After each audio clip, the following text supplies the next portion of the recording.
Okay, so let's get started. We have 2 hours, just about 2 hours to get things done here. So, in a way, so first of all, I want to welcome everyone, and it's great to see a good group here. We have just over 30 people. About 75 people showed interest, but my guess would be that we would have here 30 to 40 people. In any case, this is being recorded. I'm just gonna double check that.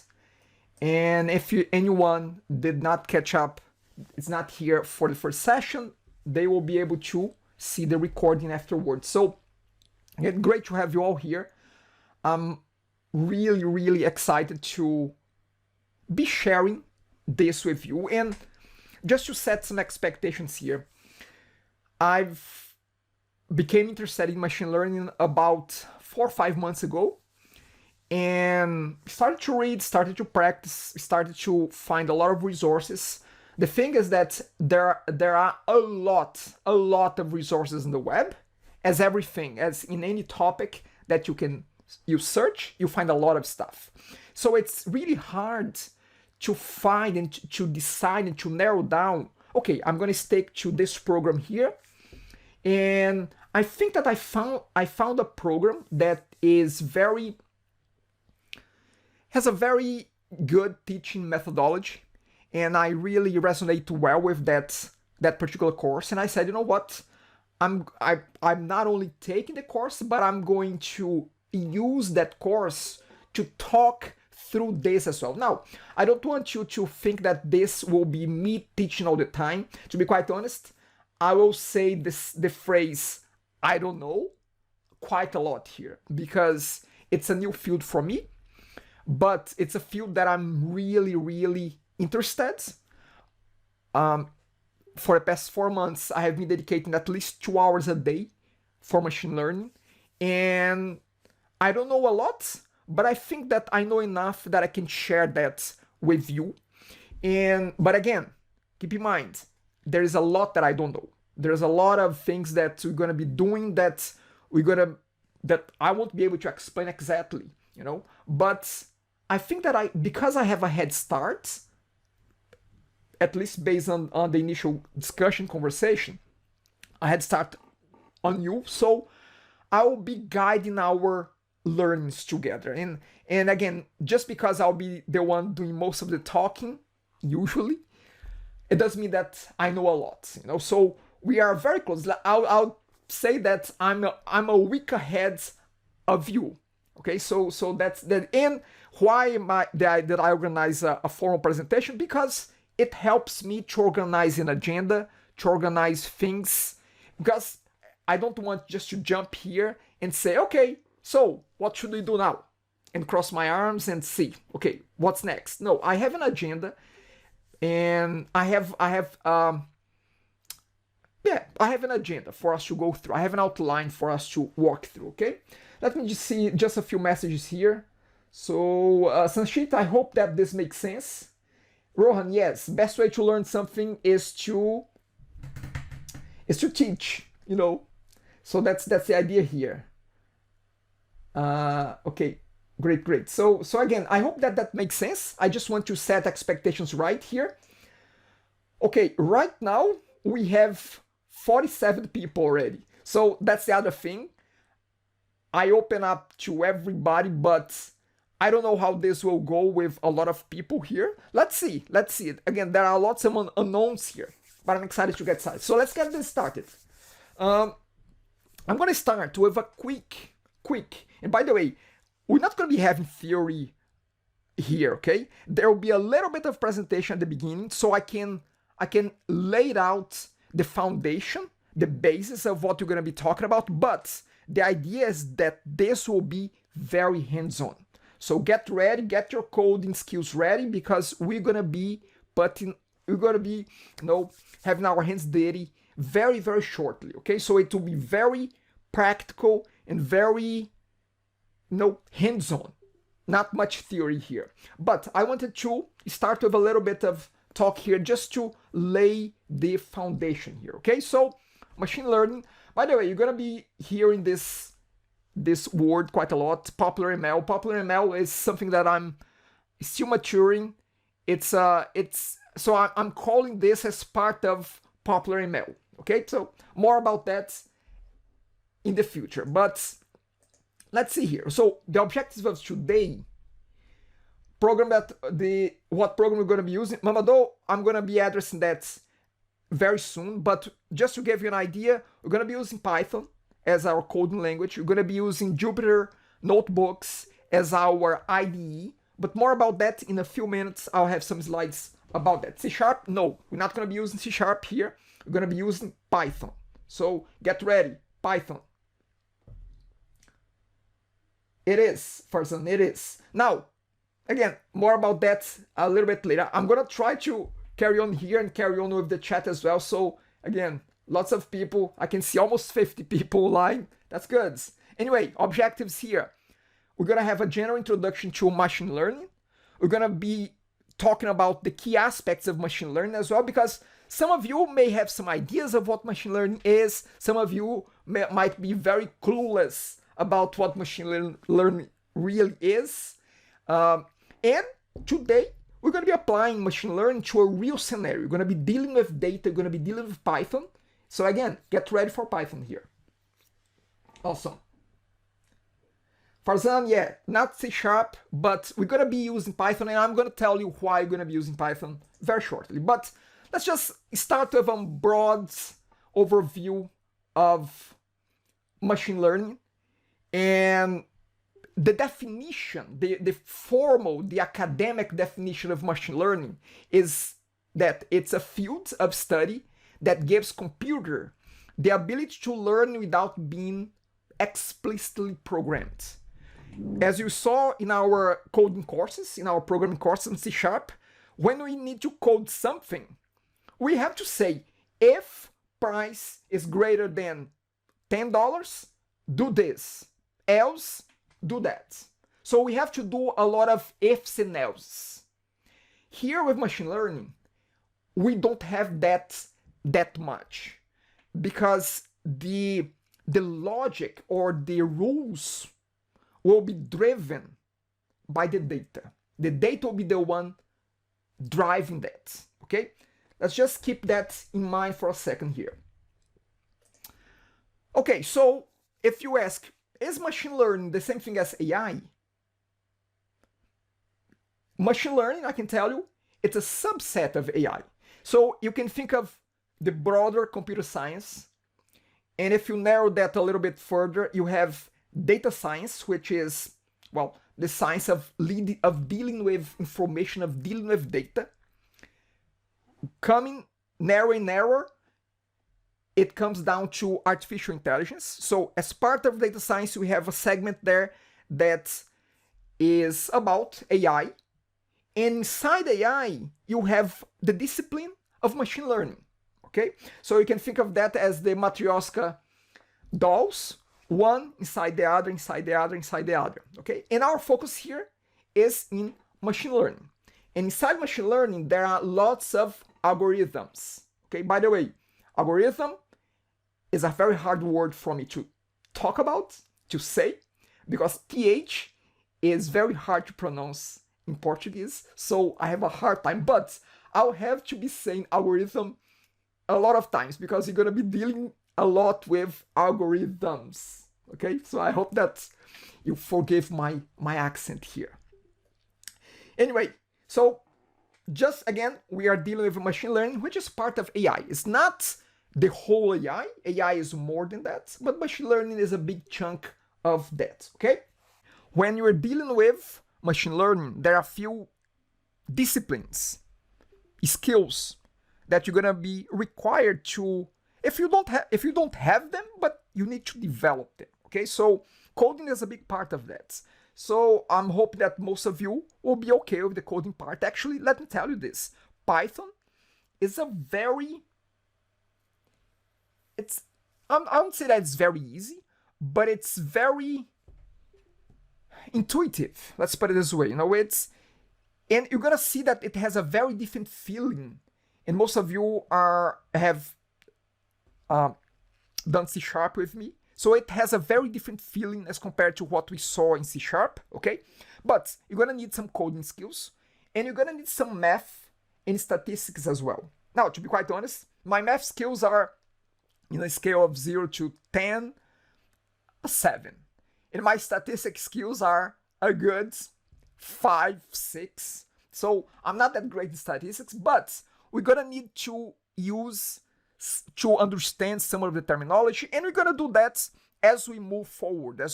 I'm not gonna be stopping here to teach you statistics, to teach you math. No, we're gonna, as we require, as we need, for the examples, for the scenarios that we're gonna be working on, we're gonna be exploring the terminology and seeing what is it that we need to know at that point in time. Okay, so it will be really on demand in a as needed basis that you're gonna be looking at math and statistics. Okay, but this is just to give you an idea that ML is here in this intersection of coding, math, and statistics.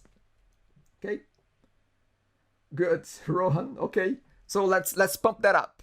Let's pump from -1 to a better number there. Okay, so let's talk a little bit about the process of machine learning. What is machine learning? Machine learning is really about the first part of machine learning is to have data. Data will tell us a story. Okay, data will. It's all about the data. To be honest, it's all about the information that is stored in that data that we're going to be analyzing. Now, why is it that you're going to be analyzing that data? Why is it that you're going to be evaluating that data? Because you're going to be using that data to predict future data. Okay, so one of the big points of machine learning is prediction. Okay, classification, regression, which we're going to be talking about it, but very metaphoric speaking, the data tells us a story, and we need to listen to that. We need to develop our skills to understand that data and to, in a way, to talk to that data.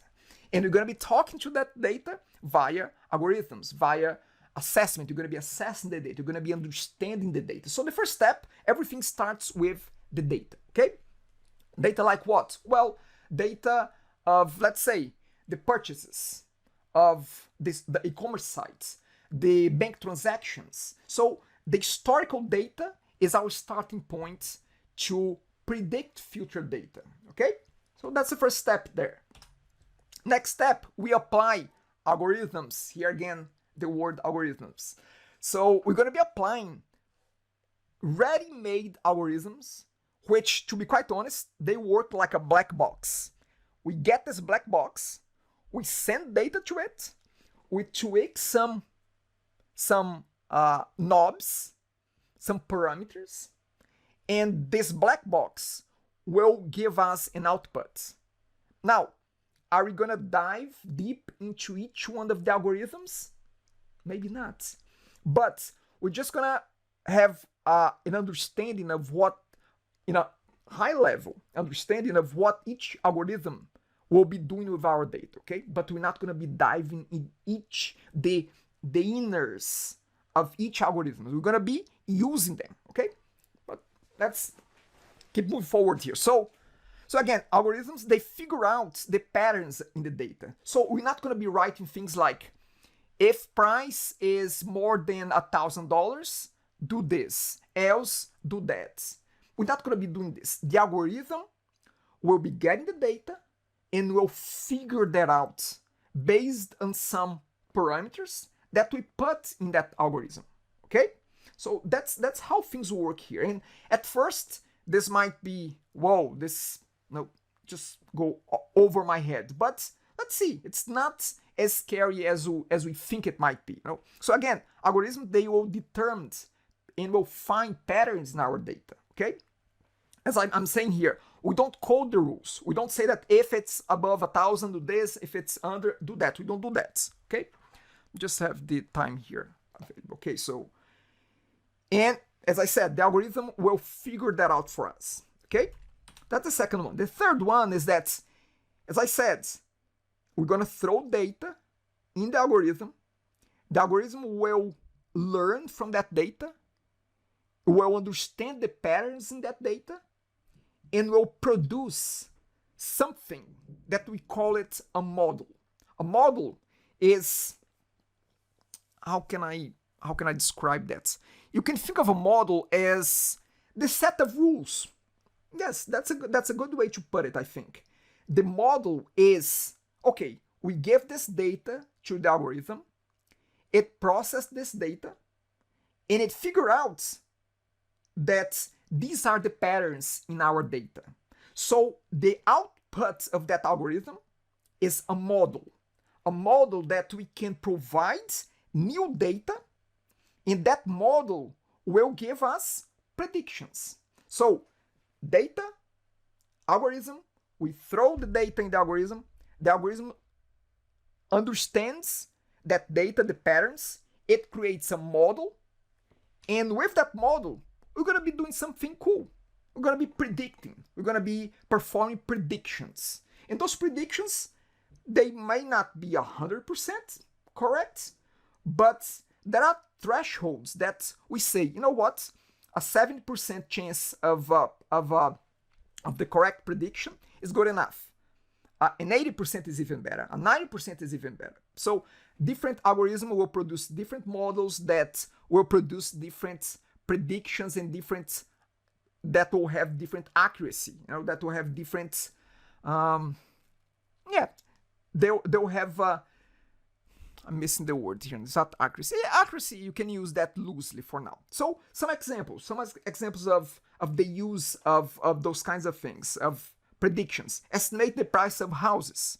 Recommending music, you know, iTunes or Spotify, based on usage on listening patterns, they predict that you may like this song or that song.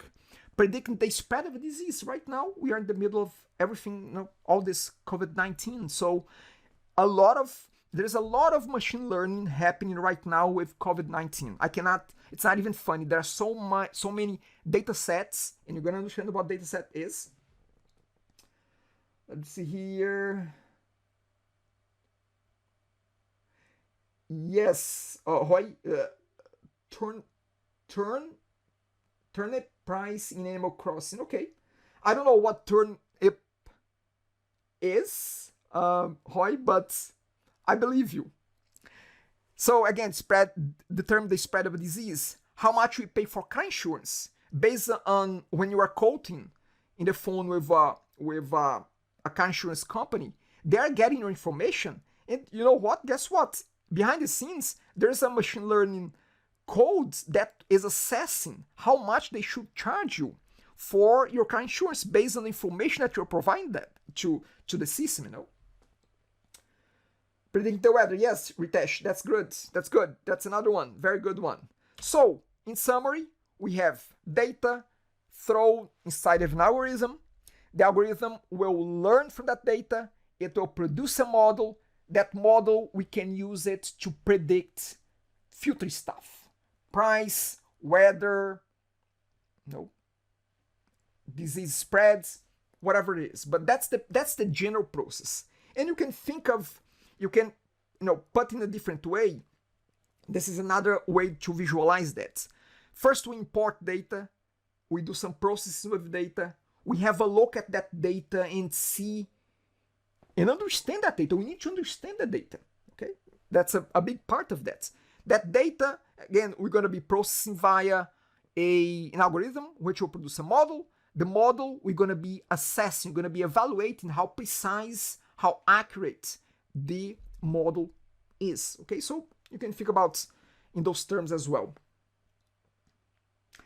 Yes, tuning parameters. Okay, so Roy. Oh, no problem, Roy. Okay, got it. Clean the data. Yes, Vin, we're going to be cleaning data. We're going to be fine-tuning parameters. Not all of them today, okay? But we're going to be doing that.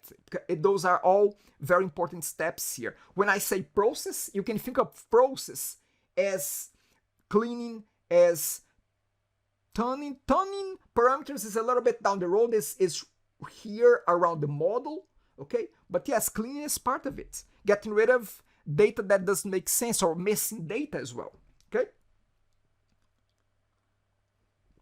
Okay, let's get this done here. So, types of machine learning. I'm not going to go deep on each one of those, but you can think of those 3 types as the main 3 types, the general 3 types that you have in terms of machine learning algorithms and scenarios. We have supervised, we have unsupervised learning, and we have reinforcement learning. For the sake of our study group, we'll be starting with supervised. I'm not sure if or when we're gonna get to unsupervised. And reinforcement, I don't believe that we're gonna be getting there. But we're gonna start on supervised. Supervised learning means that basically we know the output. We can say, for instance, if we have a look at the sales price of houses, we have a data set that has the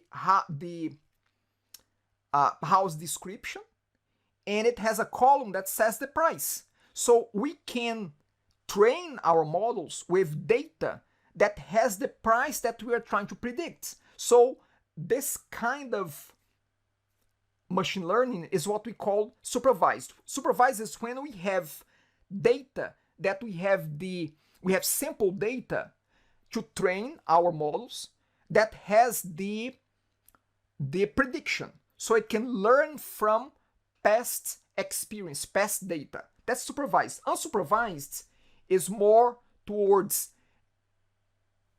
there's no clear prediction. The algorithm will have to look at the data and try to figure things out. I'll give an example. It's gonna look at your e-commerce application, and it's gonna see all the transactions, and maybe we want to classify as customers who buy only once, customers who buy recurring customers. Well, that's not a very good one because it's very easy. Well, we can just say that we want to predict the possibility of a client to return, a client that made a purchase to return back again. So we want to classify, we have this bunch of data, and we want to separate what are the customers that will come back, what are the customers that won't come back.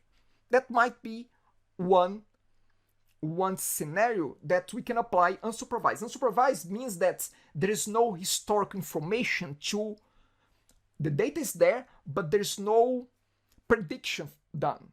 We need our algorithm to figure out how to classify that data. Again, I don't want to stay here too long. Just keep that in mind. You're going to be focusing a lot on supervised learning. Again, eventually maybe on supervised. Reinforcement, not really. Just to give an idea, reinforcement, one scenario is about, for instance, game AI on top of games, like the AlphaGo from Google. AlphaGo from Google is a reinforcement learning, like playing chess, like playing checkers. It's all situations that reinforcement means that depending on the move, we're gonna say that it was a good move or a bad move, good move or bad move, and then the algorithm will be learning from that. Again, we're not going to be touching that for now because, to be quite honest, I don't know much about that at all. So let's see here some comments, some things here. Testing COVID comes under unsupervised. Ritesh, the question is, testing COVID-19 comes under unsupervised? It depends. It depends on the data set. It depends on the questions that we are trying to answer with the data that we have. If we are trying to predict if someone has COVID, if we have a data set that shows a column that says this patient has COVID, this one does not have, it's an example of supervised. But if we are trying to uncover patterns in the data, most likely this go more towards an unsupervised scenario. Okay, but again, it depends on the data set. The data set and the question that you are trying to answer is what will drive the use of different algorithms, approaches. Yusuf, if we put a picture, we may say this picture in a laptop and we want next laptop picture. and the data will understand that is a laptop. Okay, so you are talking about image recognition there. So image recognition is, let me just next laptop. Yeah, so image recognition goes very much around unsupervised learning. Okay, so but again, and we'll be having, not today, but in the future, we're going to be having some simpler examples of image recognition applied to machine learning here as well. Preet, can we say unsupervised is equal to unfiltered data? Unsupervised, it's not necessarily unfiltered data, but it's a data that you don't have a clear picture of what's going to be predicted there. One of the situations of unsupervised is you have a bunch of, and I want to go beyond. Okay, so an insurance company has a bunch of clients pay insurance for their cars, for their houses. Okay, so you may want to classify from that bunch which ones are which ones are potential to default in their payments. So again, if you don't have past data saying who defaulted, who didn't, then the data has to figure out what are the patterns there and what kind of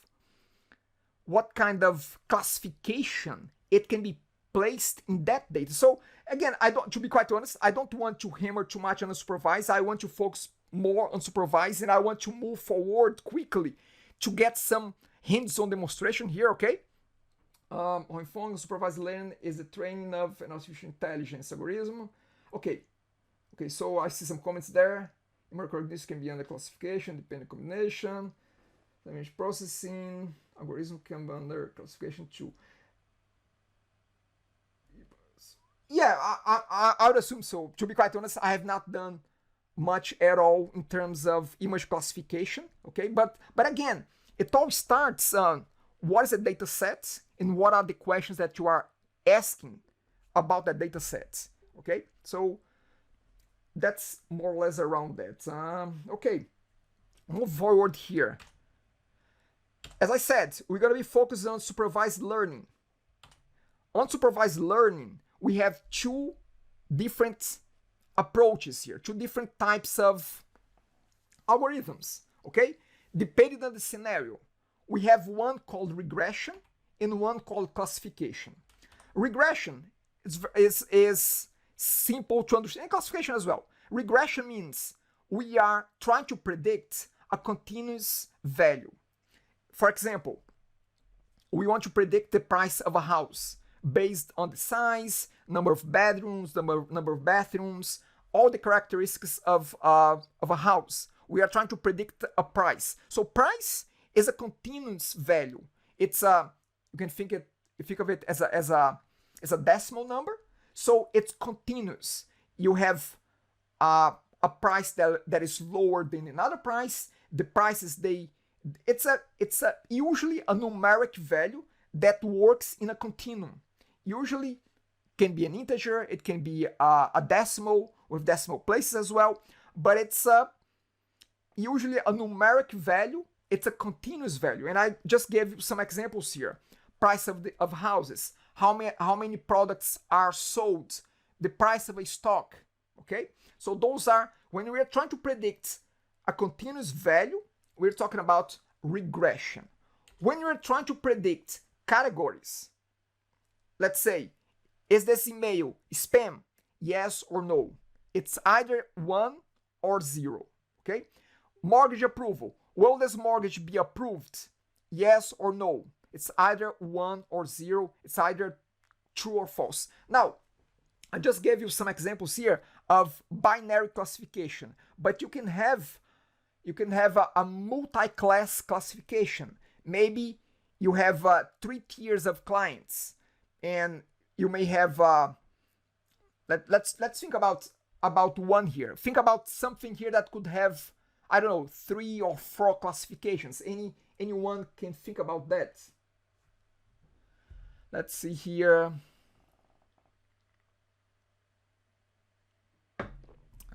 Trying to think of one that has many classes, and I cannot come up with one. Great, Sashit. Yep, musical genres. That's true. So again, you can have an algorithm that will predict, that will detect which kind of music genre that one is. So again, it's a set of discrete values. I mentioned a few here. Yes, no, but now applied to music genres there. We have jazz, rock, pop, whatever it is. The point also of classification is that one value is not bigger or smaller than the other one. They are just discrete categories.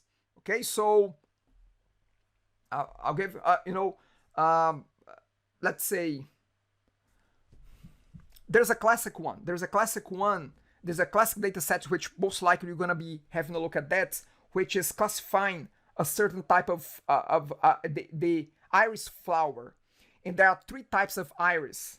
Depending on the dimensions of the petals, it will be classified as, and I don't remember the names to be quite honest, but there are 3 types, as type 1, type 2, or type 3. They have all different names, but I don't remember them. Again, so classification, it can be binary. There are algorithms specific for binary classification, 1, 0, and multi-class classification as well. So those are the 2 ones that we're going to be focusing for this course. And today we're going to be talking about, we're going to be hands-on in a classification scenario.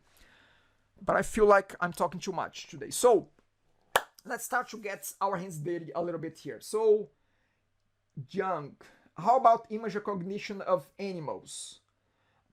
Young, to be quite honest, I don't know exactly which one it would be classified as. I'm not sure if it's supervised.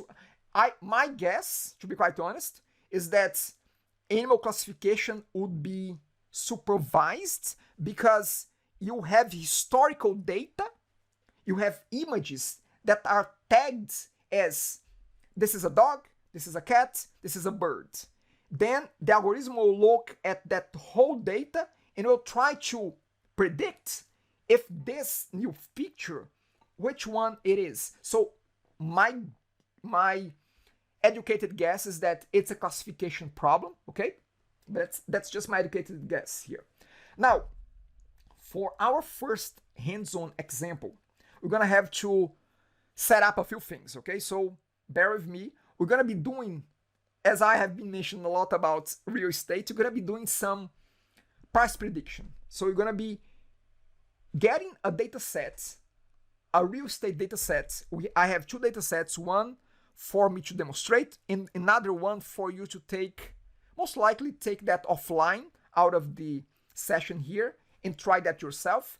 2 data sets, one is for Melbourne in Australia, the other one is for houses in Iowa in the US. I have 2 data sets for us to explore today. Okay, so we're gonna be using a supervised learning algorithms. So just to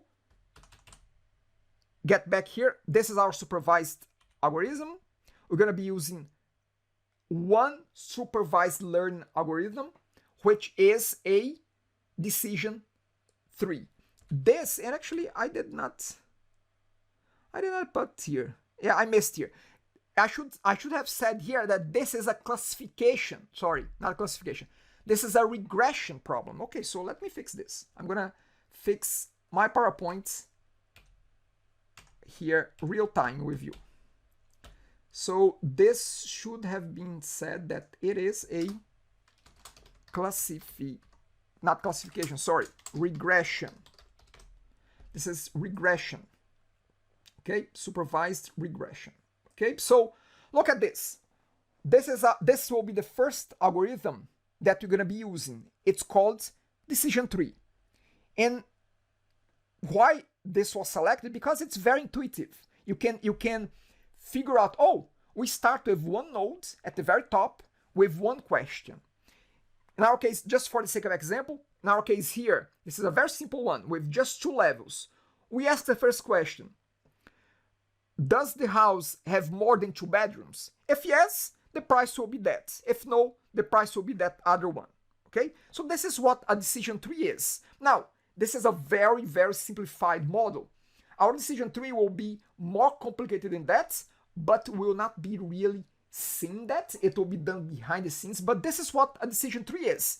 You start with a question, you have either yes or no, you go to the next level, and then you keep asking more questions.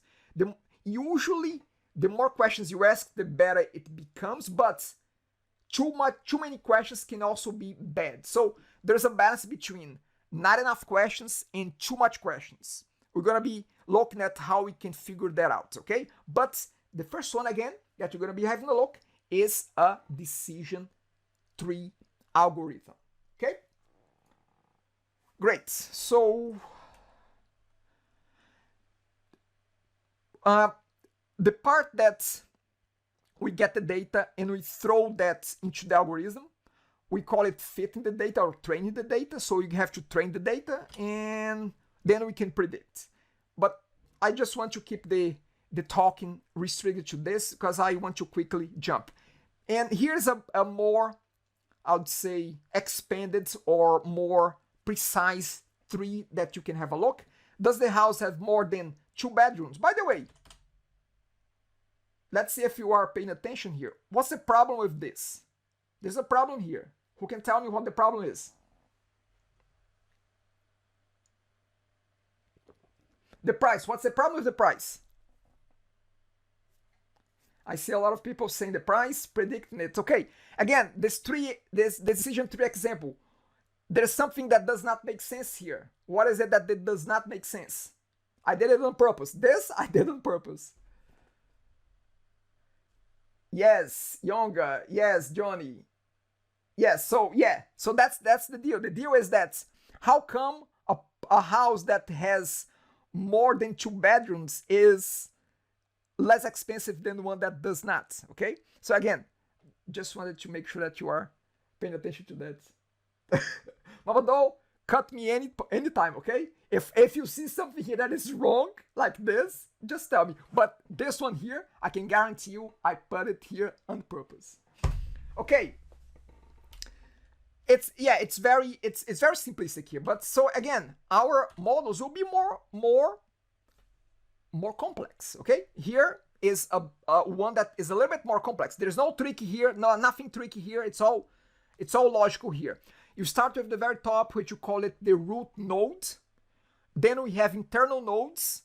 After the root, you may have internal nodes, and at the very end, at the very bottom of our tree, we have leaves. The leaves is where we have the final answer to our question. Okay, in our case, predicting house prices. Okay, great. Okay, so yeah, Sally, we don't have locations here. This was a very rough example, just that. Now, let's stop there for a second. Let's talk about the tools and the environments that we're going to be using to carry on with our study group, okay? So, first of all, we're going to be using Python. Why are we using Python? Actually, there's R as well. There are a few other possibilities as well, like you can go really low level by going to C++, but I've chosen Python because, well, I flipped the coin. In a way, it was really between Python and R, and because of the popularity of Python, I said, I'm gonna go with that. That's really it. And I saw other instructors using Python as well. I said, okay, I'm not gonna use R, I'm gonna go for Python. Now, there are so many libraries, so many ready-made libraries for machine learning already done and built for Python that will make our lives a lot easier to deal with a language like Python. So that's one of the reasons why. And again, it's one more, in the end, it will be one more language that you put in your tool belts. Now, this is not a study group about Python. We're gonna be picking up Python as we go along, and you're gonna see that it's very intuitive, okay? But again, I'm not gonna be sitting down here with you going through how to code in Python. We're gonna be, as we code in Python, we're gonna get used to coding Python, okay? Okay, great, okay. Andrew, yes, you learned LSMath, good. Okay, so if we have people here that knows Python already, again, give us a hint. I know a little. Teresa, okay, okay. Okay, so let's see if we can progress a little bit more with Python. So Python is the language, but Jupyter Notebook is our IDE. Same way as last semester, we were talking about our Visual Studio as our IDE. Jupyter Notebook will be our IDE for Python. Now, the question, do I have to install anything in my computer to make this run? You could, but you don't have to, because you're going to be using a hosted on the cloud Python notebook. There are many companies that have that host Jupyter Notebooks. You have Google, I think it's called Collab or something like that with Google. But because I am, at the end of the day, a Microsoft guy, so I decided to use Microsoft notebooks, Azure Notebooks, to host our Jupyter. Now, is there a difference between hosting on Azure or on Google? Not really. We're going to be doing the same thing. It's just a slightly different way to get to it, but it's all good. I don't recommend you to go to another platform because I will not be able to help you much with another one. It's already a lot to get to know one single platform. So we're going to be using the IDE hosted in the cloud by Microsoft. It's not paid. The platform, Ritesh, is open source. Let me see here. But, and by the way, just because it's Microsoft, it doesn't mean that you have to pay. Actually, the notebooks, you can just sign up, and we're gonna have a look at that in a second. You can sign up with a free account if you have if you have an @Outlook account, or because the college has, it's Azure, it's Office 365 or 360. You can use the same account to log into Azure Notebooks, okay? You have the option to use your college account. You have the option to create a brand new Outlook account as well. I did that today just to give it a try. It worked quite well. So, Jupyter Notebooks, no problem with Macs, because you're going to be doing everything in the browser. There's nothing to be installed, okay? Nothing to be installed, nothing to be paid. It's all on the web, all on the browser, all on the clouds, okay? So Mac friendly, all good there. So now here's the thing. It is an integrated development environment, but it's actually, in a way, more than what Visual Studio does. Because of this, with Jupyter Notebooks, we can store the files there, and we can present the files there, and we can share the files as well. So we don't do that with Visual Studio. Visual Studio just code there. With Jupyter Notebooks, you code there, you save there, you share it with other people there, and you can use it as a presentation platform as well, as a way to present your code to. So again, quite powerful and very, very interesting. You're gonna get to know how to use this interface as well. Is it, Johnny, is it based on CUI? Johnny, I have no idea of what CUI is. If you can unpack CUI, I will try to say that if it's based on that or not. I don't know. I don't know what CUI is. Tell me, Johnny, what's CUI? Okay, as Johnny searches quickly what CUI is, character user interface. Character user interface. It's not a prompt, okay? It's not a command line. You're gonna see in a second. Just hold on and you're gonna make up your mind there, okay? No, it's not command line. It's not a command line, it's a rich interface, okay? But it's web-based. Okay, so that's our IDE. Now, let's stop talking, because I'm tired of talking. And see, time flies. It's already 5:17. So, here's the thing. Everybody, head to this address. Head down there. The first step is to sign up for notebooks.azure.com. Let me get the URL here. I'm gonna post in the chat. And for us to carry on, you have to go there. You have to sign up. It's free. You don't have to pay. You don't have to have a paid. It says that if you have a paid Azure account, it might be better, whatever. Doesn't matter.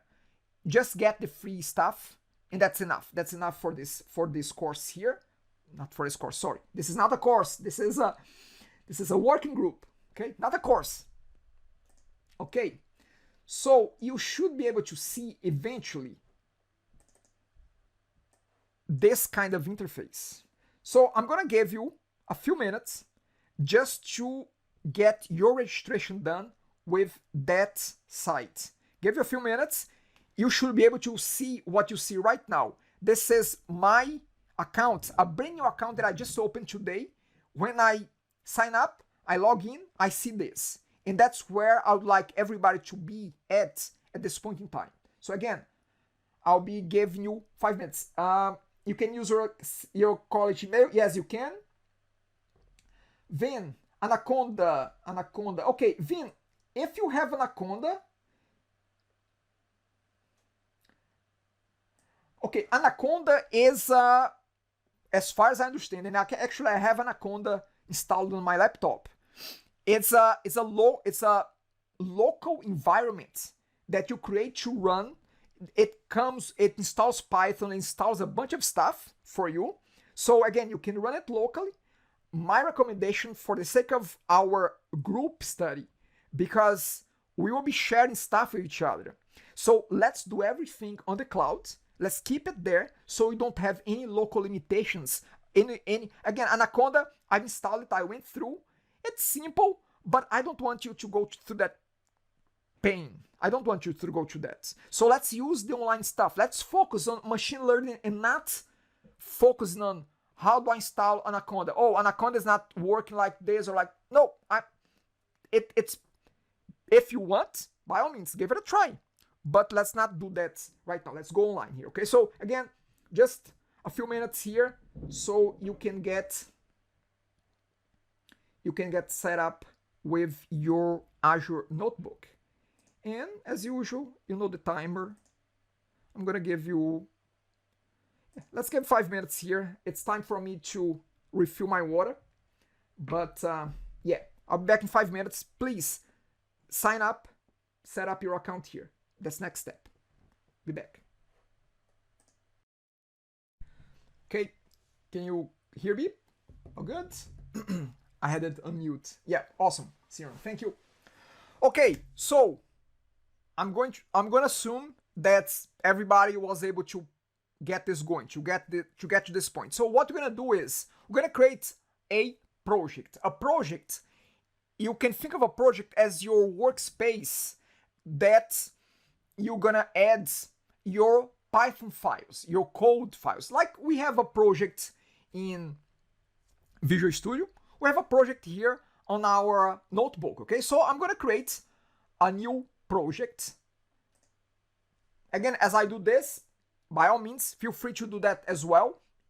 Follow along this. Again, that's the idea here. Okay, so create a new project. I'm gonna call it Intro to Machine Learning.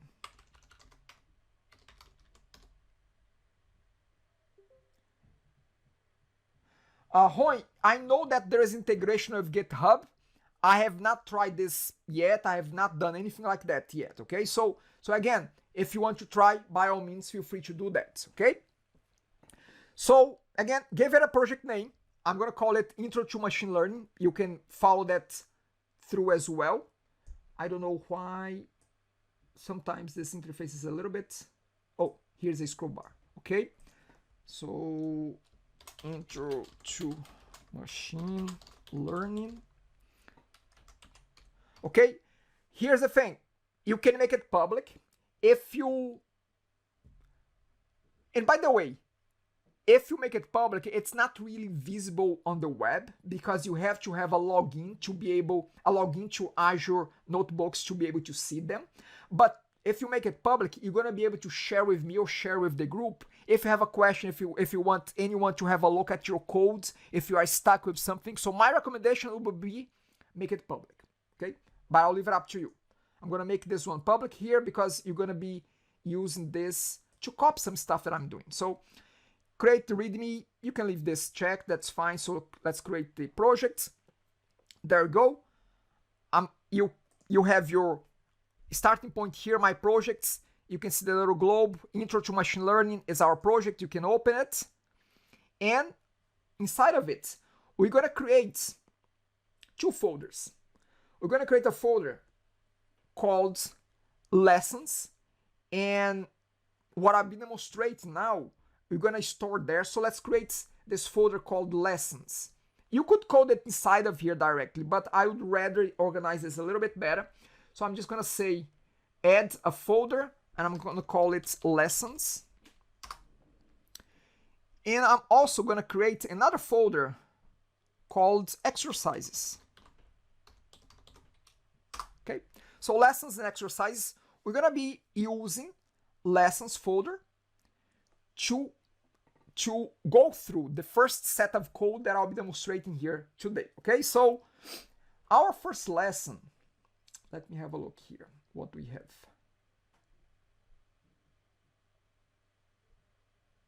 Actually, inside lessons, let's create another folder for our data, okay?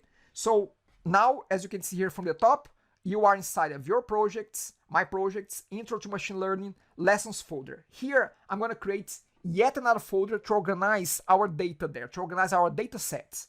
So I'm gonna say new folder and I'm gonna call this data. Okay, so we have data here. I'm going to create our first Python notebook. Okay, so I'm gonna go to the plus again. I'm gonna click on notebook. When you select notebook, you're gonna be able to create your code on different versions of Python, on R or on F#. We're gonna be using the latest version available here on Azure for Python. So you're gonna be selecting Python 3.6, okay? I don't know about the older ones, to be quite honest. And I'm gonna call the first one here. I'm just gonna follow my name standards. Again, you can name it however you want, but use something more meaningful, use something that makes sense. I'm gonna call it lesson. You can use space, no problem, okay? But I just have this problem with spaces in names of files, so I'd rather use lesson01 lesson-01 get familiar. So this is the first one that I'm gonna create. Again, you can use spaces instead of the dashes, that's fine. Okay, so that's the first one. I'm gonna hit new. And we're gonna have now our first pynb file. So this is the Python file, okay? This is a text file, but differently from C#, let's put it this way, or some other languages, this file, it has a little bit of structure on it. Because as we're gonna see, and I'm gonna open it, I'm gonna click open. Here is the editor. So this is the main IDE, okay?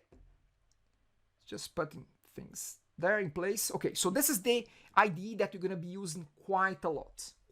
So get familiar, get used to this. It's strange. Which Python, Andre, select the latest version of Python that is available. The same, I just did that here as well, okay? The latest one available there, I think it's 3.6 or, yeah, 3.6. Yep, exactly, Fasan. So, I'm going to start with some basic things about our Jupyter editor, okay? First is that you can think about this in as your line of code. This is where you're gonna put the Python code. Now, this line, it has more than that, but basically, let's think about those lines as having two modes. It has a coding mode and a markup mode, or markdown, because I think it's called markdown, yes. So it has a code mode and a markup mode. You can think about markup as I will be adding my comments to the notebook. So that's what makes Python together with Jupyter strange and different, because you can actually write text as you write markdown. It's how they call it, markdown, yes. You can write what you're doing. It's not just about comments. It's really beyond comment, as you're gonna see in a second. So this line, the way it is right now, it says code. I can flip to markdown. And if I flip to markdown, this becomes a line of text. It's not code anymore. You can think about it as comments. This is a way that you can add comments. Comments, there's another way to do comments in Python, but let's think about this as the way that you can document your code. But differently from, let's say, Visual Studio, that you can just put simple text, here you can make things bold, you can make things italic, you can use larger fonts, smaller fonts, you can do a lot of stuff here. So let me open my example here, and we're gonna be using that as a starting point. Okay, so I flipped here from markdown. It was code at the beginning. I flipped to markdown, and now this is text. So I'm gonna just put a header in the text just to say what am I gonna do with this file. So I'm gonna do something like this, and I'm gonna copy the title. So I'm gonna say $. If you use $1, your font will be very big. It's a header, heading number 1, $2, heading number 2, 3, heading number 3. It becomes smaller. So with just $1, you have a big header, okay? And so we're gonna be using Pandas to get familiar with our data. I'll talk about data in a second, but this is just a comment. This is not a line. This is not a coding line yet. This is just a markdown. It's called markdown. To see this applied, you can press Shift Enter. So press Shift in your keyboard. I don't know the shortcut for that, Mamado, in Mac, but I've shared on Slack in the. By the way, just bring Slack here quickly. I've created a group, a channel called links. I'm gonna keep the links for the session all here, okay? So anytime, I need what is the link again for whatever, it will be here, okay? So there's a cheat sheet for Jupyter Notebooks for the shortcuts. There is also a cheat sheet for Markdown as well, so you can see which characters you can use to make your comments a little bit nicer, okay? So again, you can find this inside the links channel. Okay, so here you can press Shift Enter, and here's your header. This is again, not a line of code, just a simple header there, okay? I'm gonna add a little bit more comments here. I'm gonna use the second line as well as Markdown. I'm gonna say, look, you can use 2 asterisks to make it bold, 1 asterisk to make it italic, okay? So if I do Shift Enter again, I'm just writing some comments here for our first example. By the way, I'm going to share this right now, the link to my notebook on the chat, so that you don't have to type those things manually. You can copy and paste on your own environment there, okay? Panda, I'm gonna get what Panda is in a second, Siran, okay? Before that, let me just share my folder with you. So share, copy link. Okay, so I've just pasted my folder so that I'm assuming that as I do this here and I save, I assume that you can access this link and copy what you see there on your own environment, so you don't have to type those things, okay? Again, if anyone can give this a try and let me know if this works. Okay, I'm gonna keep this link as well on Padlet. Here's my Azure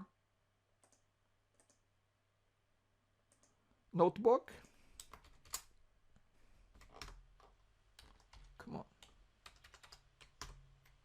Okay. Okay. Great, Arshdeep. Awesome. Working. Awesome. Great. Good to know. Again, lots of things here we're gonna be doing I'll be doing for the first time.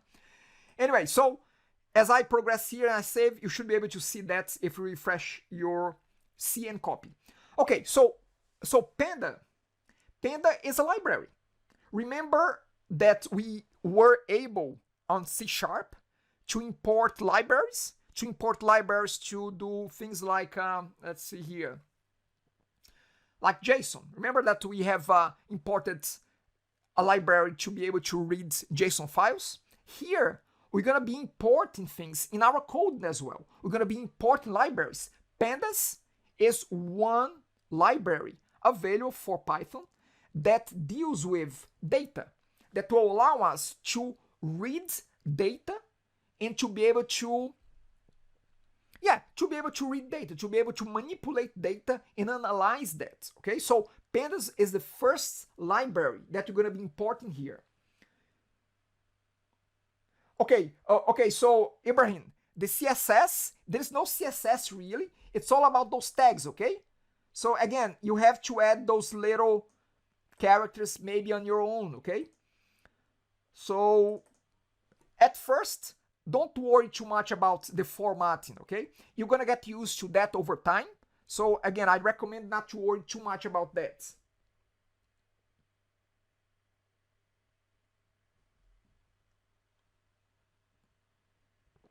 Okay, but again, it's important to know how to use Markdown, yes, but it's not really essential. You can pick it up as you go along. Again, one $, header 1, 2 asterisks, bold, 1 asterisk, italic, okay?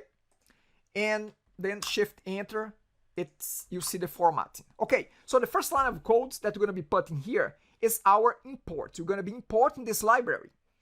Okay, so we're gonna say import pandas, and we're gonna give this a short name. This is the way people in machine learning use it. So we're gonna say SPD. So we're gonna have a short name for pandas, which we're gonna call PD. Anytime that we want to use a method from pandas, we're gonna say PD dot whatever. Okay. So again, look how simple it is to import. That's it. You just wrote your first line of Python. Think about that. This is a very important moment, you know? Anyway, so look at this.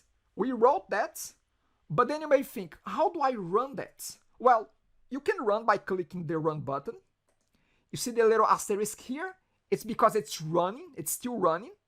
That's one way. When you see the number, it means that this line ran, and it was the first line of code in this notebook to run. The other way that you can run if you are inside a line, if you want a shortcut, is pressing Shift Enter. Shift Enter is the same as run. Yes, Rohan. That's it. Okay? So Shift Enter, I can press this again. It ran again, and now it shows 2. Because this was the second time or the second line of code in this notebook that ran, okay? Now here's the thing. We're gonna load our data. But you may say, Edison, where's the data? Well, I'm gonna show you. So let's go back, and you don't need to close this. Don't leave it there. Don't leave your notebook, leave it open. Just click the other tab that you're gonna be going back to your folder there, to your project there, okay? We're gonna be uploading a file to our, and let me just check this, yeah, to our lessons folder, to our data folder. So I'm gonna provide right now a file for you to upload to this folder. And I'm gonna provide that on Slack. Okay, so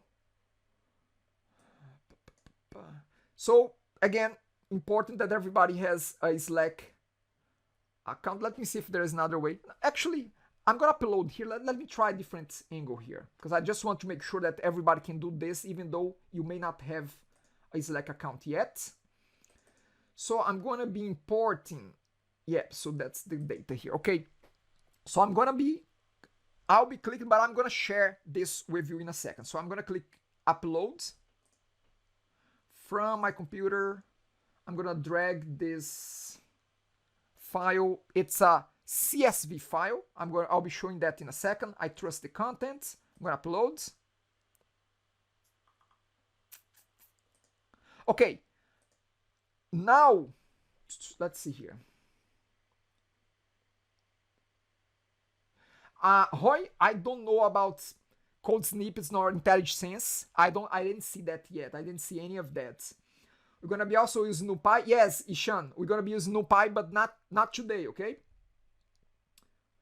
Sanshit uploads your project. Yeah, so uploaded here. Now what you can do is you can just access the same link that I sent you before. You can now download the CSV and upload in your environment there. So try to do that. Yes, Farsan, you're right. So for this file here, just download it. You have the link and upload to your environment, okay? If anyone is stuck, let me know, but otherwise I'll keep moving forward. I just uploaded it and I'm gonna start accessing the data inside of it, okay? Awesome, Siron, thank you. Before I access the file, let's open the file in Excel, okay? Remember that with majority of you, we have worked with JSON files and comma separated values as well. Remember, we did that in our course. So I just uploaded a file which is a comma separated values file. It's data separated by commas. I will be opening that just so I can have a quick peek, a quick look at this data here. I'm gonna open in Excel. There are ways that you can see this on Python as well, but I just want to have a quick glimpse at the data. See, look, we have a lot of columns here. We have over 20 columns here. Okay, so from everything from suburban, by the way, this is a Melbourne data set with, well, it's quite big, with 13,000 records, with 13,000 entries, okay? So it shows the neighborhood, it shows the address, number of rooms, it shows, great. Okay, Ishan, I did not share, okay, let me put on Slack as well, but if you have the link that I shared with you initially, you can go to the folder lessons, to the folder data, okay, but let me put on Slack as well.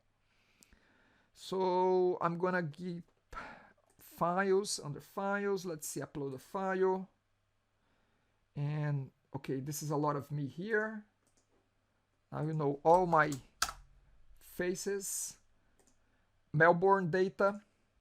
Okay, so yeah, this is the Melbourne, I don't know if the spelling is right, data set. Actually, let me check the spelling. I'm horrible at spelling. Yes, I know. Yes, Melbourne is correct. Okay, so upload here. Perfect. So it will be there as well, and you can download from it too. Okay, so we have the data. We saw a little bit of the data. I'm not going to go column by column here. By the way, we're going to be using this term quite a lot. Features. Features. Again, features. Features are the columns. Rooms is a feature, type is a feature, price is a feature. By the way, in this data set, we want to analyze and get the price. We want to be able to predict the price based on the data about that property. Okay, that's the whole point of this data set. Okay, I'm gonna close here Excel. Again, not gonna be looking at every single column here, but look, we have latitude, longitude, bunch of stuff here. Let's close this. Okay, so data is uploaded. Let's go back to our notebook. I have to get used to the term notebook. To our notebook. And here, we're gonna write a few lines of code to load this data. Okay? So we're gonna start with, and I'm gonna do some copy and paste here because to be quite honest, I don't feel like typing. So this line of code here, look, differently from C#, with Python, you don't need to declare a variable to be able to use it. You don't need to specify the type. You don't need any of that. You just use it. Like here, I just created a variable called Melbourne underscore file underscore path. And I set that is equal to data slash melb underscore data.csv. This is the path for the data file, okay? So here we have a string holding the location of our data file. Pretty simple, isn't it? Come on, it's simple. We have a string. We don't need to say that it's a string. We just say Melbourne file path equals to this. That's it. No semicolon at the end. This is the line, and that's it. I'm just going to put a comment on top of that line here. Now, in line, the way you make comments is with the hashtag, the number sign, okay? So in line, if you are in code mode, you can put a comment using the number sign. So we have the location of our data sets. Now we're gonna read the data. We're gonna read the data from this location using what? Using our Pandas library. Okay? So you're gonna say something like this. pd dot read CSV. So you're gonna be reading the CSV file, and here this is a method. It expects a parameter, which is a string, and we're gonna use this as a parameter. Now, we're not only gonna read it, but we're gonna assign to another variable that I'm gonna call it Melbourne data. So I'm gonna say Melbourne data equals to this. So we have the path, we read it here, then Melbourne data has that entire data set. Those 13,000 records, it's all stored here in this variable, and we can access that, okay? Now, how can I have a quick peek here using Python? How can I have a quick look at this data? Well, you can do things like, actually, you can actually get a general description of the features or columns in your data. You can do something like this. Melbourne data dot, we're gonna call a method here, describe. This is a method, we have to put parentheses. Again, very similar to what we saw there in C#, you know? So if I say that, and now I run this, I press Shift Enter, look what will happen. It's running here. Look, let's take it easy. A lot of information here, but let's get through this. So I'm just gonna add some comments here because I want you to get used to make comments here, because sometimes we forget what those bloody lines are all about, you know? So again, describe is a method that will go feature by feature in your data set, except the string related features. And it gives us a summary, a summary of what each one of the numeric fields describe is only picking up numeric fields. We saw that we have over 20 to any fields, to any features, and I'm going to start using the keywords feature. Tomoki, you can use print as well. However, print, I realize that the output of print is not very well formatted. I'm going to just give it a shot here. Look, it's not very pretty, to be quite honest. It has this break line here and the rest of the data goes down. So I would rather use without print. Sometimes we use print, sometimes we don't, okay? But we're gonna get more familiarized with that as we go along, but I would rather, for describe, not to use it. So I'm gonna go Shift Enter again. Okay, so what is it that we're looking at here? Well, those are the numeric features of our data set, okay? So we have number of rooms, price, distance, and we have a summary here. And this is a little bit about statistics here. I'm not gonna go on each one of those telling you what it is. Quartile, Rohan. First of all, let's start with the top here. Count. Count is the number of records, of the number of entries of that particular column. I think that's, let me just check here. Yeah, this does not count repetition, okay? So if there are repeating, okay, sorry, let me see this better. No, sorry, wrong thing here. Okay, Mamadou, okay, no problem. Okay, so the count is the number of entries in that feature, in that column, that are not empty, okay? That are available there. So we have 13,580 rooms, price is the same, distance the same. Now, as you can see here, just by having a quick look, what can we tell about building area? Look at this. Who can tell me something about building area there based on the count?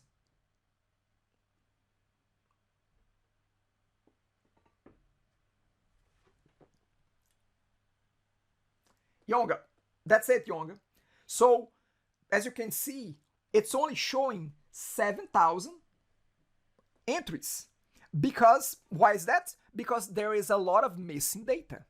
That's one thing that we have to be mindful about. When we're dealing with data sets, we have to look at, oh, there's missing data here. Eventually, we need to decide what to do with that missing data. For now, let's just leave it alone. The same thing here with year built. 8,000. It means that there's a lot of data missing in the year built as well, okay? Then you have more statistical information there. Yes, there is. We have more statistics. We have the mean, which is the average of that of the number of rooms. So it's saying here that on average we have pretty much just under 3 rooms, almost 3 rooms on average. This is the average sales. This is the average price, the average distance. To be honest, I don't know what is the distance here exactly. I'm not sure about this. Postal code, it's doing a mean here. Does it make sense to have a mean for postal code?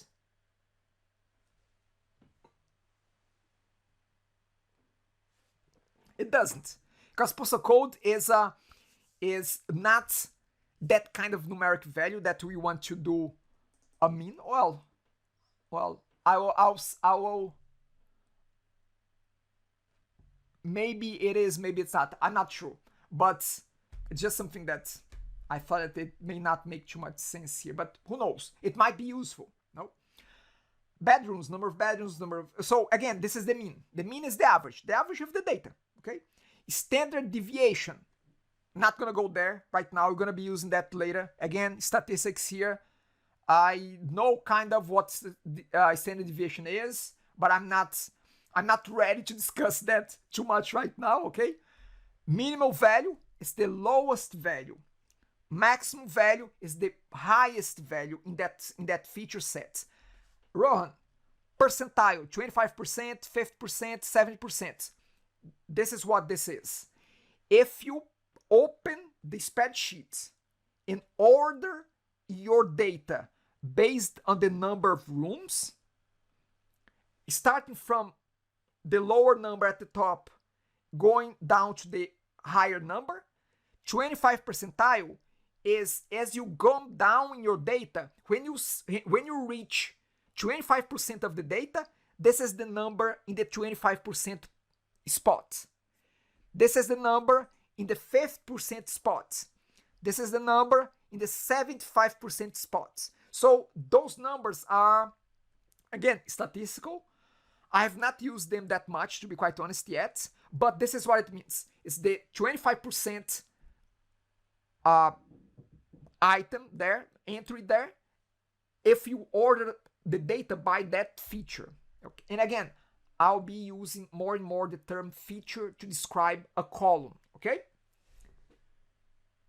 25 is from minimal data. Okay, so again, 25%, let's have a look at price.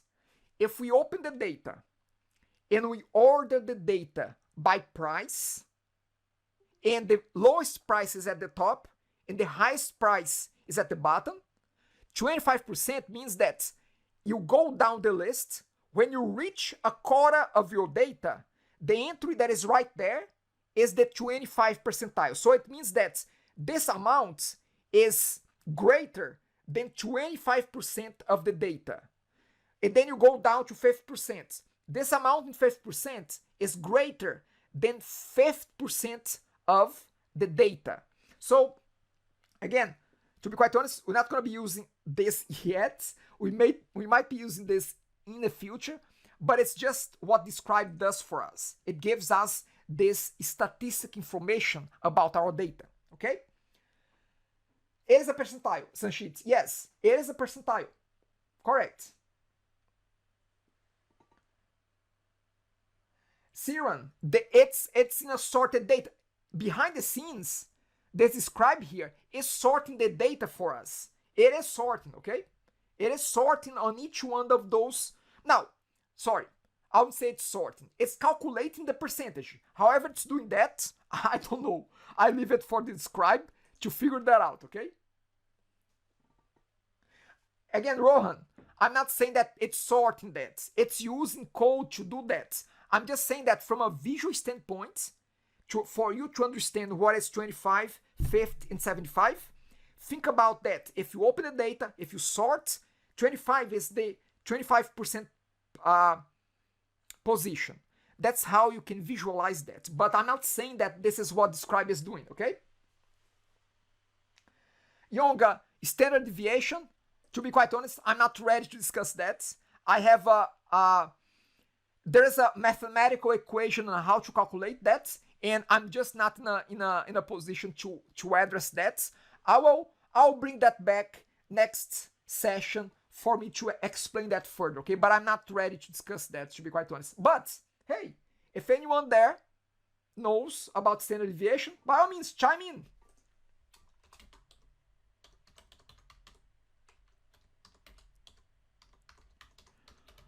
Okay, so I'll get back to that. Okay, yes, Rohan, thank you very much for that. Yes, Teresa, thank you for that as well. Again, I said, statistics is not my forte, okay? Okay, so let's get going here. Let's get going. So now we have been able to... Okay, the definition, Siranjit, for Describe, go to Google, put Python, put Pandas, put Describe. You're gonna find it, okay? Describe, again, it's a method that will describe what you're seeing right now. So again, a lot of this in this study group is finding things out. Again, the information is there. If you put, very simple, Python, Pandas, Describe, methods, you're gonna find the exact description, even with parameters description as well, of what this method is really doing behind the scenes, okay? Okay, so Describe there. Now, let's have a look at the data here. I showed the data in Excel, but what if I want to see the data from here? What if I want to have a peek at the data? Well, I can do that. I can just... By the way, you can click the plus sign to add more lines, okay? And any line, you can click on it, and you can flip from markup to code, okay? So you can create as many as you want here. Okay, so in the next line here, what we're gonna do is we're gonna have a look at some of the data. There is a method for, there's a Panda method called heads. I can say Melbourne data, which is our data sets, dot heads. Heads will bring the first 5 records, 5 entries in the data sets. So I'm gonna say Shift Enter. See, the input that you give is this, the output that you give, that has been given, is this one here. So now we can have a look at the data. Look, many columns here,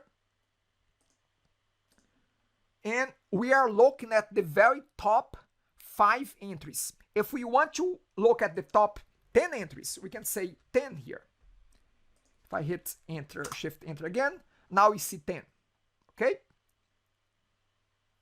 And again, here you can have a look at the data. It's good to have a look at the data because visually you can start to realize, oh, look at this, NA. NA is not available or something like that. It's none.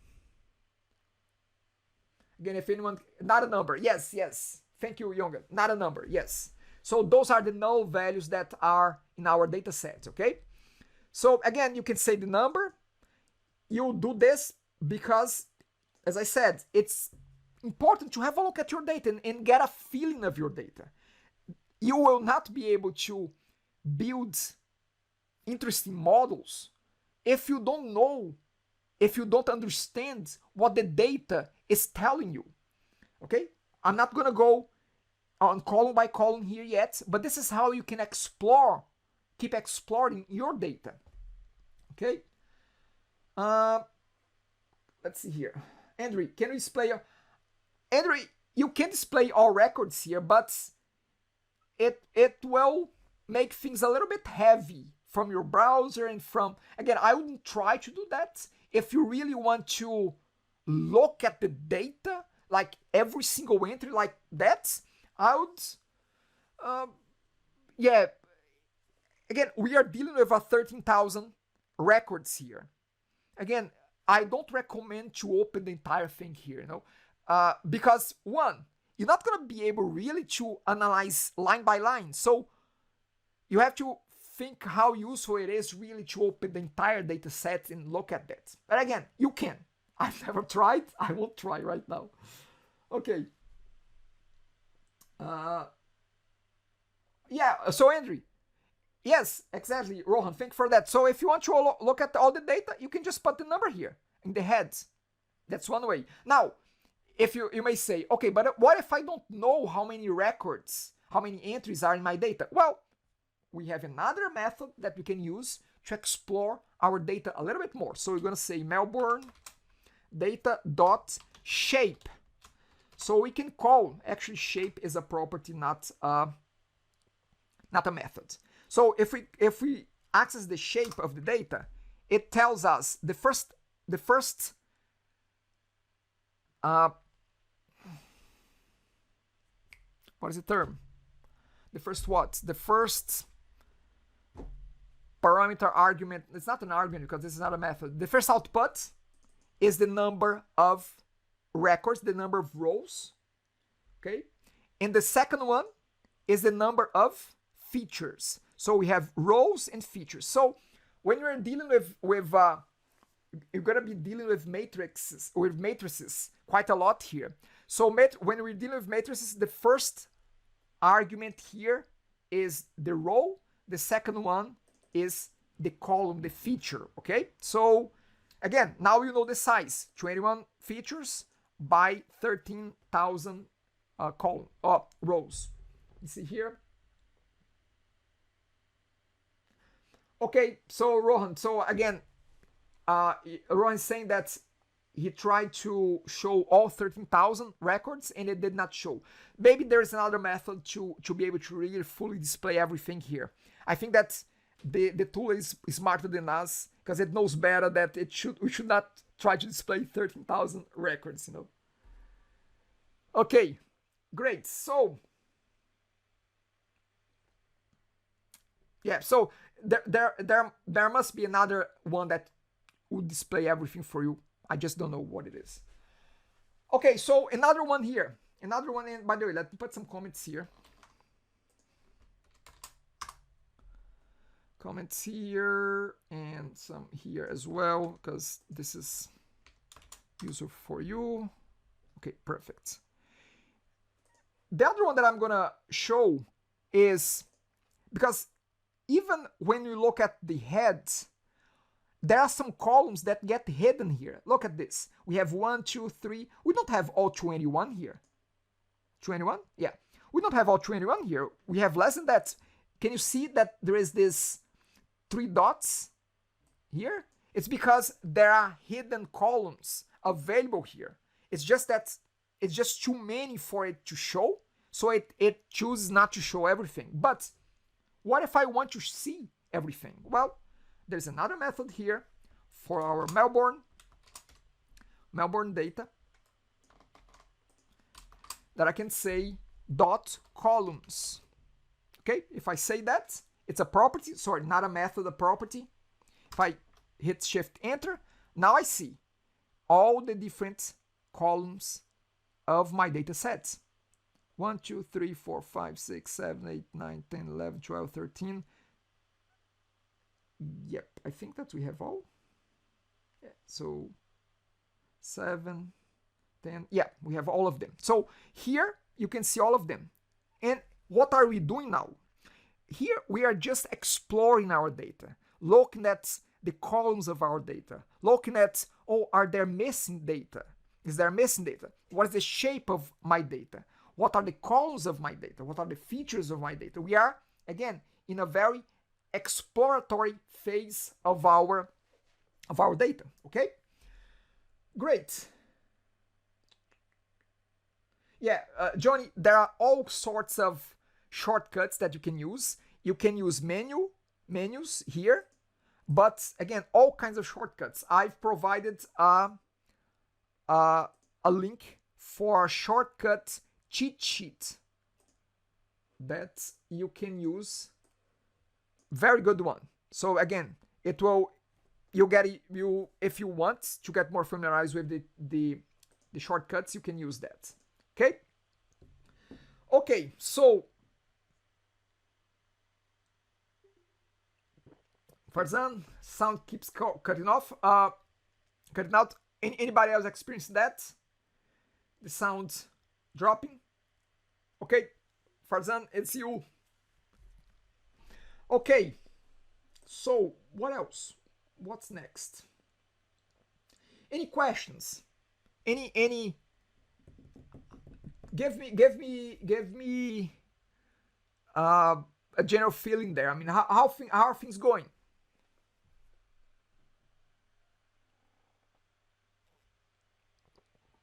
Awesome. So again, it's starting slowly, but it will start to pick up. Okay.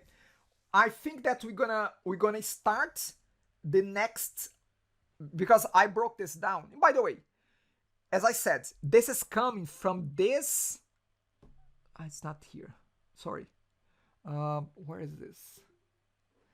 Actually, I have to share, because again, this step by step here, it was not put together by me. I went through it, I analyzed it, I modified a few things, but it's an existing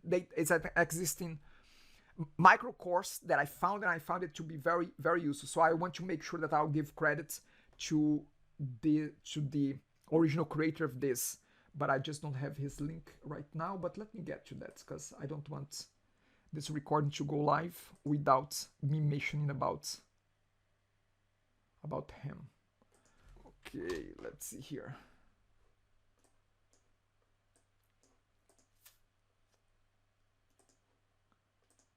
Sorry about that. I just got kicked out from my other environment here. Okay, so I'm gonna put this. I'm gonna just go back here to my original. I'm gonna open the README. Sorry, I want to edit this, and I just want to make sure that the original, what is happening here? Okay, that's it. So this is coming from the micro course from Dan Becker's micro course, okay? And this is the link for the original micro course. I'm gonna tell you eventually what Kaggle is, but not right away. But yeah, I just want to make sure that this is the original creator of this micro course. Okay, so this is lesson 1. I'm gonna start with lesson 2. And yeah, so I see some chat going on. Again, it's very hard for me because of the number of people. Sometimes it gets hard for me to keep up with the chat as well. So we have to find ways to do that a little bit better. Anyway, I want to go to second lesson here. So let's just get that one started. Okay, let me see here. Where's mine here? Okay, lesson. Okay. So our second lesson, I'm going to call it, I'm going to go back here to my project. I'm going to create another file.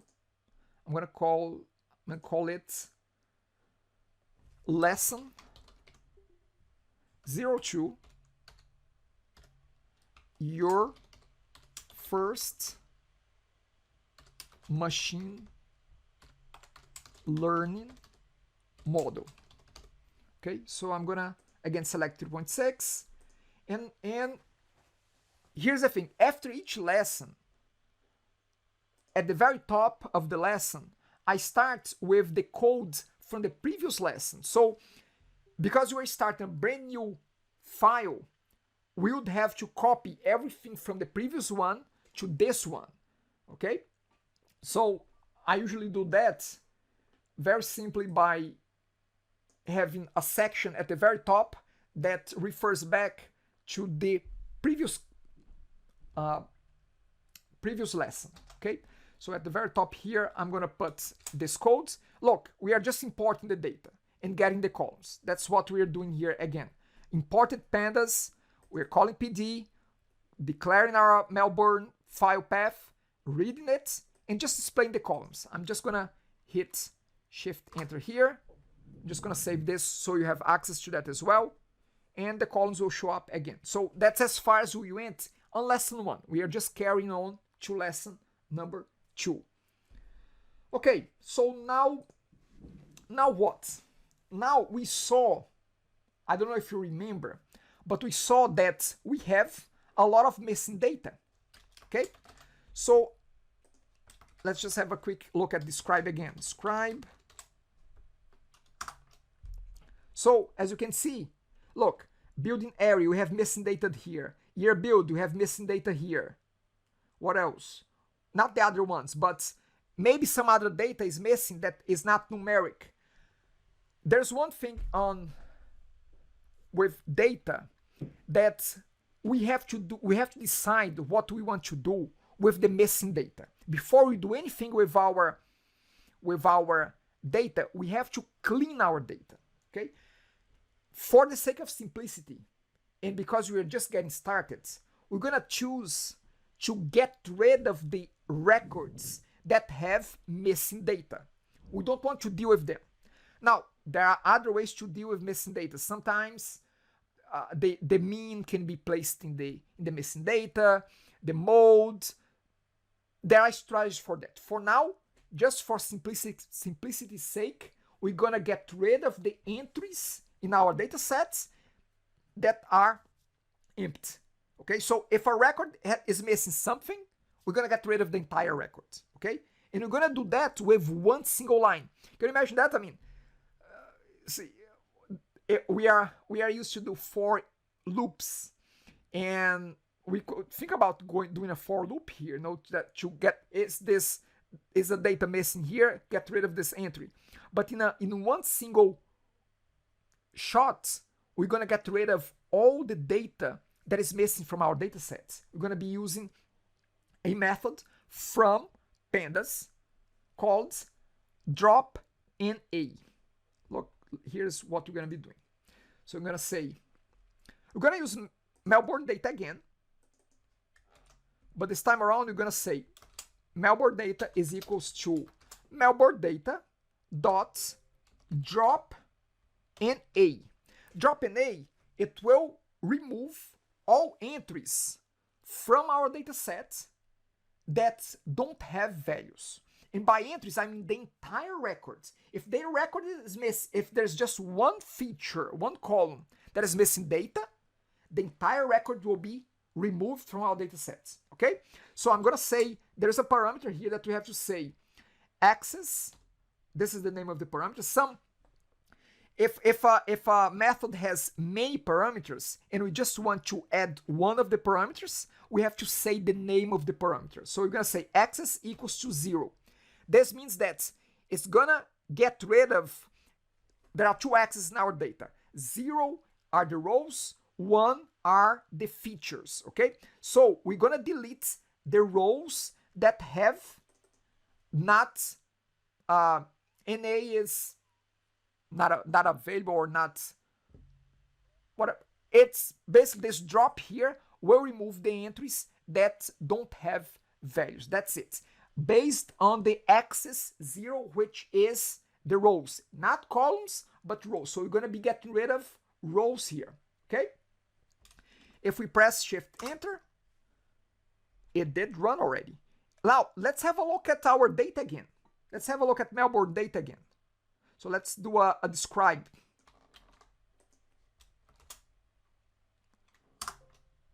Look at that. Look at that. Now, we have only 6,196 records, most likely. And look at this. All of them, they all have the same number because now we don't have any more columns or features with missing data because we deleted all of them with this line of code. As I said, there are different ways to deal with missing data. To be honest, dropping is not the best one, but it's the simplest one for now for us to get started, okay? Does drop NA perform the removal to the file direct? No, Roy, this does not touch anything on the file. The file is there.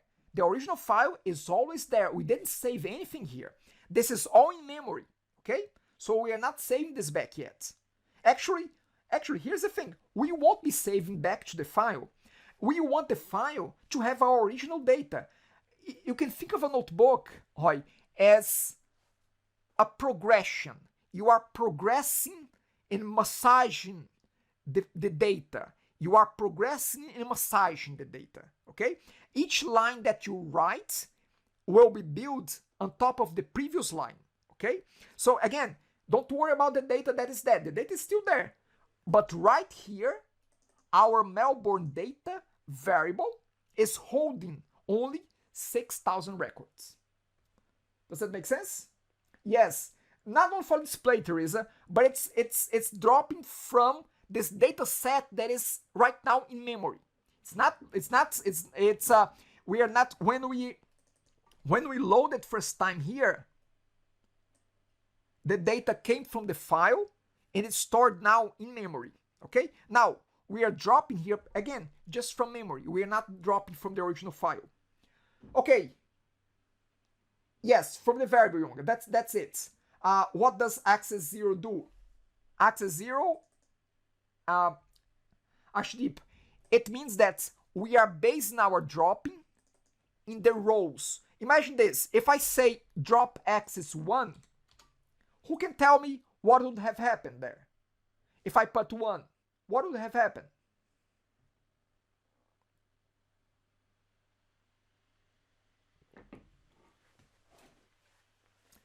Yes, Palmpreet. So if I have put 1, any column that has at least one missing value would be completely dropped. Okay? So access is just that. 0 are the rows, 1 are the features or columns. Okay? Okay, so I think that we can stop here. The second lesson is not fully done yet. There are quite a few more things. But what I want to leave you with is this. I'm going to create another folder here under Intro to Machine Learning called, actually it's already here, called Exercises. So it's already here. I'm going to create the data folder again. So I'm gonna say folder data. I could read and from the other location, but I would rather keep this folder completely isolated. So I'm gonna upload the same data file to this folder as well. And let me see here.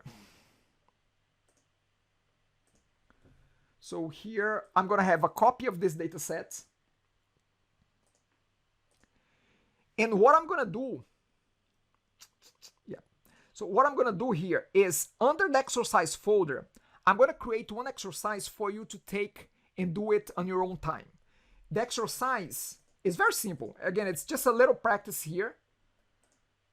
Let me just get to it. So exercise, oops. Okay, so the first exercise, I'm gonna call it, let's see. Sorry, actually it's better if I upload this. Give me 1 second. Let me see where this is. Yeah.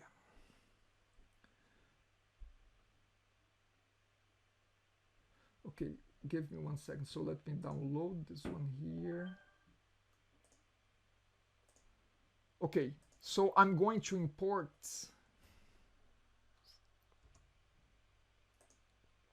Let me try to import this. So I'm going to upload here from my computer.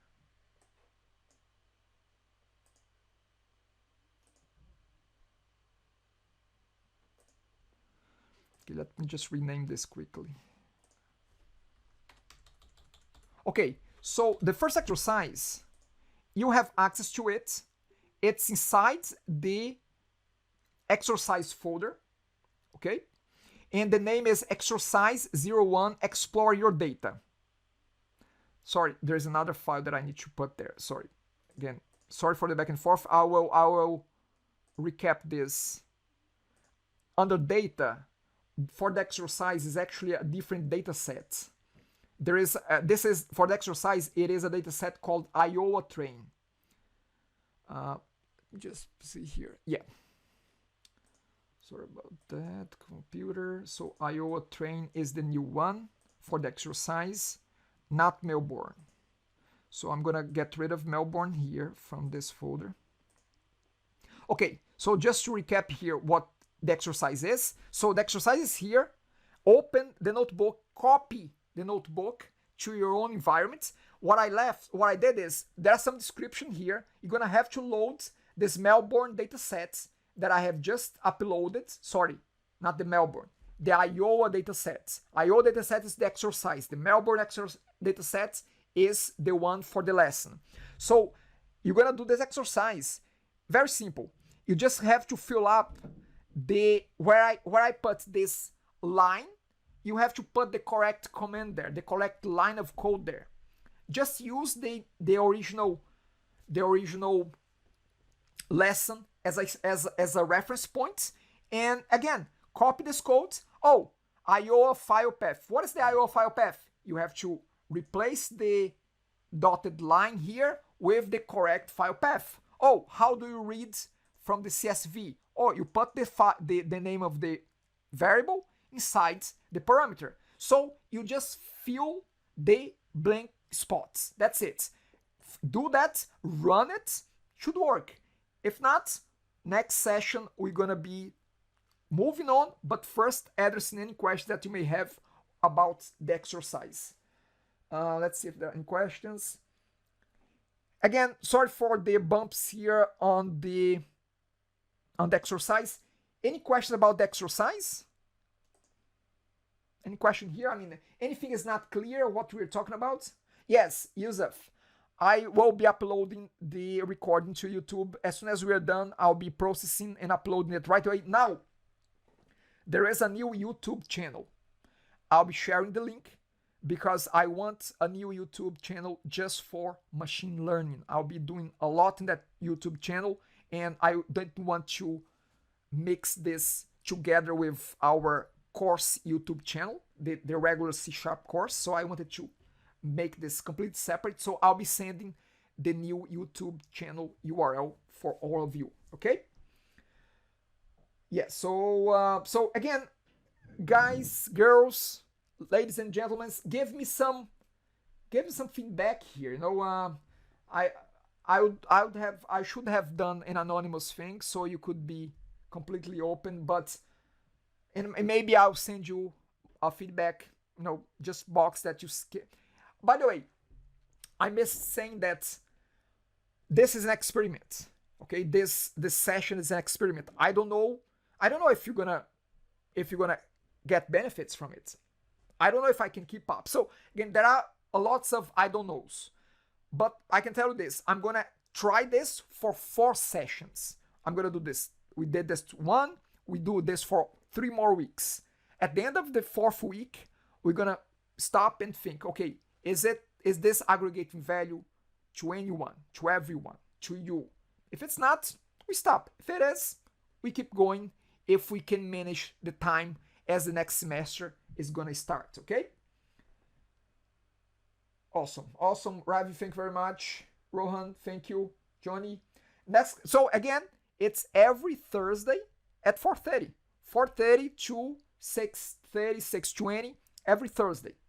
Okay, I saw my calendar for next semester already, so it's a good fit as well. So I plan to carry on if we go beyond the 4 sessions. Okay.